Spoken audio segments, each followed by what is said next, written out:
All right, y'all. What y'all know about that right there?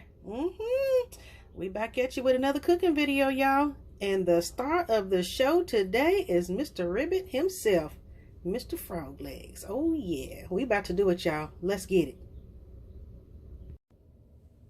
All right, so now that these are thawed out, we're gonna go ahead and split these bad boys in half, and we're gonna split them where the sun don't shine, y'all. Okay? Go right down the middle and just give it a little chop and separate these. Here's my last one because I've already done the rest of them, y'all.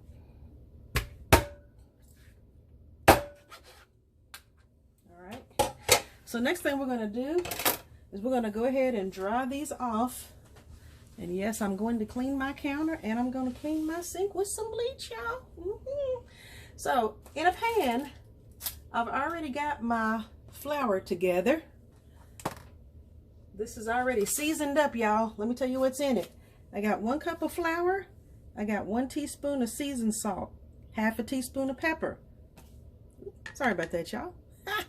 1 teaspoon of garlic powder, 1 teaspoon of paprika, half a teaspoon of Cajun seasoning, 1 shake of cayenne pepper, and 1/3 cup of crushed cornflakes, because that's going to make it nice and crunchy, y'all. Let's dry off this meat, and then I'm also going to go ahead and dip it into my egg batter, which is a beaten egg with a couple of squirts of some hot sauce, y'all. All right, we'll be back. Like I said, I already got my flour seasoned, and it's got the cornflakes mixed in with it to make it a little bit crunchy.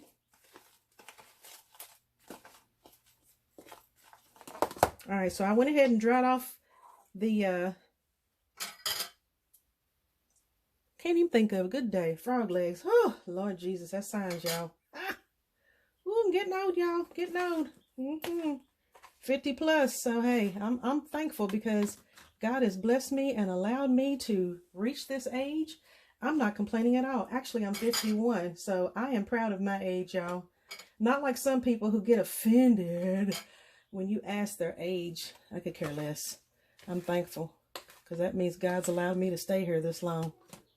So I'm all right with that. So we're just going to do a couple of these, and I'm going to get these over here in this hot grease, y'all. That pan over starting to steam up, so I know it's good and hot, ready to roll. Get a couple more of these done. We'll get them in the skillet. We'll be back, y'all.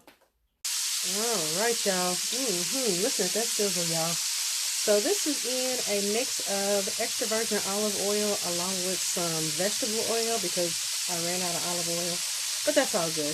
They're not going to fry very long anyway. And I've got the burner on, I guess it's kind of a medium low or medium somewhere around in there.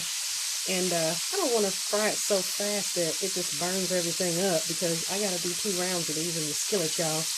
So once they are nice and golden brown, we're going to flip them over and then fry them on the other side. You only want to flip them once. So anytime you fry, make sure you only flip your meat 1 time. If you flip back and forth, back and forth, back and forth, then you're going to run the risk of your meat drying out because your juices are only going to flow one direction. So right now the juices are flowing to the side where it's going to be, you know, frying and get nice and crispy, and then when you flip it over, the juices run back to the other side, and you just want to leave it there. If you keep flipping, dries out, y'all. But anyway, we'll be back in a few minutes.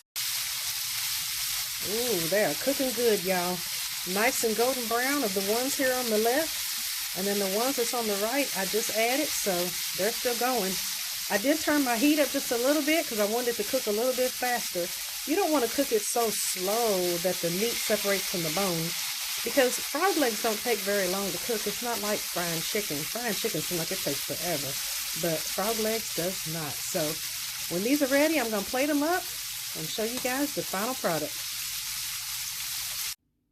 All right, y'all. Look at there, y'all. Y'all know what we about to do. We're going to lay our ears back, y'all. Oh my goodness. Yes.